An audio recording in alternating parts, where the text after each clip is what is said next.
good, everybody? My Paper Moon fam. It's your boy, PaperSin, aka the Hokage of the village. Hitting in that loud, you feel me? So, you know what I'm saying? I got another reaction video for you. And since we're getting close to Halloween, I figured, why not? Why not check out 3 disturbing Halloween horror stories that are true by the YouTube channel Mr. Nightmare. So shout out to Mr. Nightmare. Let's get into this. Hopefully these stories don't get too gruesome because I'm not. Anyway, let's get into it. For a few more days only, Mr. Nightmare plush toy available for order. Be sure to check out Mr. Nightmare. Link to his video will be in the link to my video.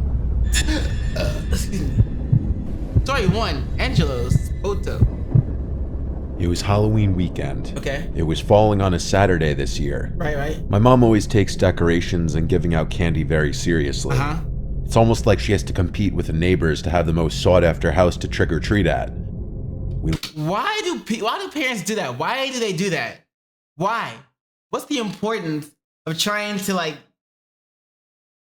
be a challenge to get the most trick-or-treaters, or be a challenge to have the best decorations? What? Live on a corner in a regular suburban neighborhood. So when we're decorating, we also decorate the side yard of the house too. Right. Since Halloween was a Saturday this year, kids started trick-or-treating earlier in the day.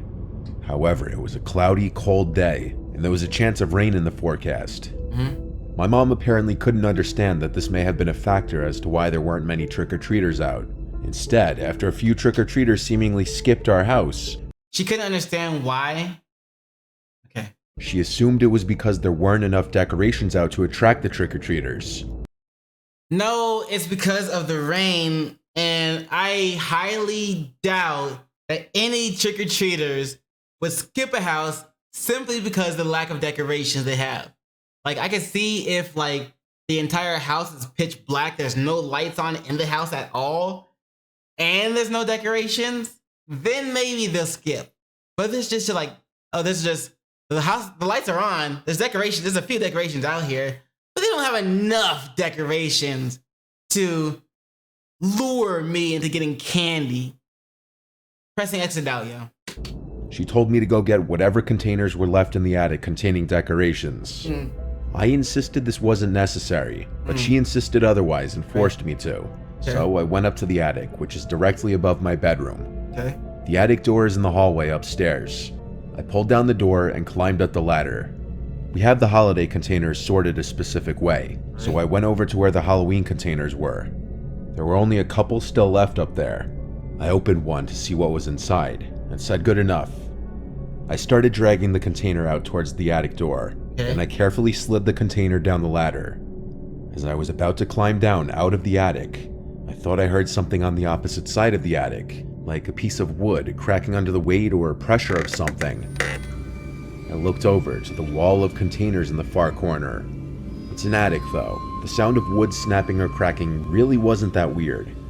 I climbed down out of the attic and brought the decorations downstairs. From there, my mom and I put out some more decorations in the front yard. It was really windy and felt like rain at any second. There really weren't many trick-or-treaters at all. My mom was disappointed because she goes all out with the candy too. She's always been one of those people who makes a bunch of homemade goodie bags with a bunch of different candies inside. Yeah, that sounds like a great house to hit for trick-or-treating. Not gonna lie. A bunch of different goodie bags of candy. And she spent time to... See how upset she was that she wasn't going to give most of them away at this rate. The day progressed, and I was in my room playing video games on my laptop, while my mom was downstairs in the living room and kitchen handing out candies to the few trick-or-treaters that would come. And then it started to rain, and that pretty much put a damper on the rest of the day trick-or-treaters wise. That killed it. I was gaming in my room when I heard a crack from above my room, in the attic. Again, not really abnormal, but I made a mental note that was the second time I heard something from up there. The rest of the day was rainy, and that night it turned into a thunderstorm, perfect for Halloween night. I used to be a big gamer in my teens, and so instead of going out with One quick thought. If I was chilling playing games, I heard like noise in the attic while it's raining. I'm like, hold up. Nah, son. That's a red flag right there. Also, he used to game in his teens. Man, it's been how many years? It's been 1,000. No. 800 years. Thousand, at least thousands of years. And like I've been into games like since then. And then like since when video games started to be like come into the world, I transitioned from like normal things like hide and seek and normal things like just other games that you play with your friends to video games, and I love them. With friends on a Saturday night, I would often just stay in playing video games, unfortunately. Right. This night was no exception to that. I stayed up really late into the night, past my parents. It was still raining outside. Then I heard something above me again. This time it sounded like footsteps. I was wondering if my mom was in the attic putting stuff away. Right. It was late at night. I sat and listened for a while. The sound stopped. I paused my game and went out into the hallway after a couple minutes, and I saw the attic door was open. I now heard noises from downstairs in the kitchen. I heard the sound of things being moved around in the fridge. My heart was racing now. I tiptoed down the hall to my parents' room and quietly opened the door. When I saw both my parents fast asleep in bed, I felt my stomach twist and I felt sick. I quietly closed the door and went up to my dad to shake him awake. He woke up easily, and I whispered to him, "There's someone in the house." He immediately sat up and said, "What?" I said, "There's someone in the kitchen right now in the fridge. I think they're hiding in the attic." My dad is not a large or confrontational man. He keeps a police baton under his bed in the case of an emergency. What? A police baton? Do they not live in like a legalized weapon carry, gun carry state? A police baton? Against an intruder that's living in your attic? Alright, cool. But I don't think he ever thought he'd have to actually use it. My dad told me to stay quiet. He went to go look out into the hall quietly. When he came back inside, he whispered that he saw someone down the hall climbing into the attic. He shut the bedroom door and he locked it and then called 911. By now, my mom was awake too, but we all stayed as quiet as possible and didn't freak out. It was now a waiting game until the police showed up. My dad went downstairs to open the front door. The attic door was now shut. The police had to go inside, and they found some homeless-looking man hiding in the corner behind that wall of containers. The sounds I was hearing were in fact from a person the whole time. Holy shit. The man, while seeming dirty and kind of scary looking, apparently was very straightforward and honest. That he simply walked in when he saw the front door was open the day before, and he had no place to sleep. He brought one of our blankets up there, and there was a jar of peanut butter up there too that he was eating. The whole thing is still very disturbing, and I wonder how things would have played out if I or my father confronted the man instead of the police. Honestly, I think the same thing would have played out. They were just like, "Hey, yo, sorry. I realized, like, nobody was here. The door is open. I walked in. I just went upstairs. I didn't need a place to sleep." That's how I feel like the guy would have responded. But still, like, make sure y'all keep y'all's doors locked, especially at night, especially around this time of year, especially any time of year. Like, just make sure y'all keep y'all's doors locked. We need more shelters for the homeless. My parents didn't press any charges. Story 2, Anonymous. When I was 18, I threw a house party at my parents' house for Halloween. Okay. It was closed invite, meaning I told people not to bring strangers. That was a rule my parents gave me. Facts. They were not at the house that weekend, which was why I was able to throw the party. With Figures. another rule being the place needed to be even cleaner than it was before the party. Figures. I invited around 50 people and probably around 40 ended up showing up.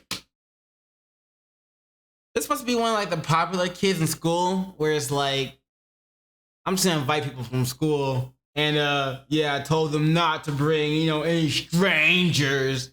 and just to come themselves and saying, bruh. But we had alcohol, we had some good, we had hard drugs, whores, liquor, weed. Okay, maybe that was not a high school party, mate, but yeah, nah. Anyway, yeah, of course his parents were out of town. Like that's the only way they would allow that shit. And to have the place cleaned up better than it was before. Yeah, I feel that. The party started around 6. It was starting to get dark out. It would be partially in the backyard and partially the first floor. Mm-hmm. My parents left me money for refreshments like sodas and food to leave in the kitchen for people to take. Right, pizza? I told my parents it would be a non-alcoholic party, but I think they knew that was a load of shit. Yeah, it was a load of shit. My friend who's a few years older than me brought his DJ equipment to DJ, and the party was in full swing by dark. Everyone seemed to listen and not bring strangers, because I recognized everyone. Just about everyone came up to me and greeted me after entering. Right. I didn't drink too much because it was my party and I wanted to be somewhat responsible. Holy shit, the fact that he said that. His party, he wants to be responsible. Shout out to them because high school kids don't really do that. I'm not gonna drink too much because I actually want to be responsible. It's my party. They don't do that shit. What the fuck? But everyone else was getting drunker the later the night went. Right. Eventually, one of my friends came out of the house after getting food, and he asked who that guy in the skeleton bodysuit inside the house was. I didn't recall seeing anyone in a bodysuit costume, so I went inside the house, where there were a few people hanging out in the kitchen. I asked if they saw someone wearing a skeleton bodysuit, and someone told me yeah, it seemed like he was snooping around the house. I grew concerned when I heard this, and I asked if anyone invited him or knew who it was. No one inside knew him. I looked around the house and then found him. He was walking down the stairs. I asked, "Who are you?" And he said, "Mike, I was using the bathroom upstairs." It was a really deep voice. He sounded older. His frame was also a bit larger. Not like muscular, just a stockier looking build. I asked, "Who invited you?" And he said, "Tom." I didn't know a single Tom, so I asked, "Who's Tom?" Then I just asked him if he could take his mask off. He didn't listen or even respond. He just walked past me towards the front door, then he left. I ran upstairs to check if any of the rooms had been gone through, and if anything had been stolen. All the doors upstairs, except for the bathroom door, were closed, and after a quick look, it seemed nothing was stolen. So I went to lock the front door, and then I told a bunch of my friends about how weird that just was. I went outside to ask a few friends if they knew who invited the skeleton guy, and not a single person knew who it was. Eventually, I gave it a rest. The party was winding down around midnight. Most people were starting to leave. A few close friends stayed behind a little later to help clean up. After all was said and done, it was a successful party. When everyone was gone, I started getting ready for bed. One of my friends, Vinny, stayed over on the couch downstairs. After brushing my teeth and changing into pajamas, I decided to go hang out with Vinny in the living room for a while.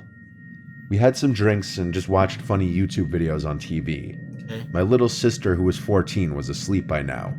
She didn't hang outside with the party because she was too young. Okay, good. We were being quiet so as not to wake her. But when Vinny and I both heard noises from upstairs, it seemed that we woke her up. I was expecting the sounds, which sounded like footsteps, to move to the bathroom or something.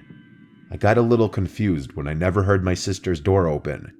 I decided to go upstairs just to check on her. I knocked on her door and she didn't answer. I opened it a crack and saw that she was sleeping. So what were those sounds I was hearing then? I went to my parents' room and realized the door wasn't clicked shut. I was able to just push it open without twisting the doorknob, which was odd because I made sure their door was closed before the party. I looked inside the room without turning on the lights. Then, as I backed out of the room, I looked through the crack of the door, and on the other side, I saw that guy in the skeleton bodysuit. I made no mistake, I knew what I was looking at. I'm impressed with myself for not running or screaming. I pretended I didn't see him and pulled the door closed. Then I went downstairs and told Vinny that the guy from before is in the house. I had him call 911 and tell them that there's an intruder in the house, while I tiptoed back upstairs to my sister's room, went inside, and shook her to wake her up. I explained to her what was going on and made sure she would be quiet while following me downstairs. She did a good job not freaking out either. When we were downstairs, we met Vinny in the kitchen by the back door, where we went outside to the backyard. Then we cut through the side to the front and went to our neighbor's house, ringing the bell at least 3 times. Our neighbor let us wait with him for the police, but at some point before the police got there, that guy escaped through our parents' bedroom window. I know because the window was now open. Their closet door was also open, where my dad keeps his safe. It's as if it were someone who knew about the safe being there that tried breaking into it or just taking the whole safe out from the floor. It was obvious how the man broke in. He simply just walked into the party again. It could have been any number of people though. We never found out who it was, but it was someone who knew I was having a party, someone older, and someone who knew about my parents' safe. My sister ended up telling our parents about it, and obviously that was the last party I was ever allowed to throw at their house. I bet. Yo, that's just crazy. Like, imagine having a party and, you say no strangers, nobody I don't know, and you recognize everybody that walks in. But you start hearing the rumors about how some guy in a skeleton bodysuit that you don't know is in. They don't want to take their mask off. They just say their name. They're here with someone with Tom. You don't know a Tom. They just like walk out. Then you hear like footsteps. I think it's your sister. It's not your sister. You hearing, shit going on up there. And so you do the right thing. Go to the neighbor's house, call the police. But the guy already dipped out.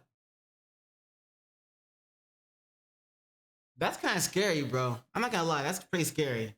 Let me know in the comments below any horror type things that you've witnessed around this time of season, Halloween, and yeah, be safe out there, please, because you'll know. Well, none of us ever know what's gonna happen in the next moment. But as always, do those 3 things I like to ask you to do, and like, comment, and subscribe. And don't forget to hit the notification bell for more videos. Yeah. And you know what it is after that, in case I don't see you. Good morning, good afternoon, good evening, and good night. Peace, and much love to you.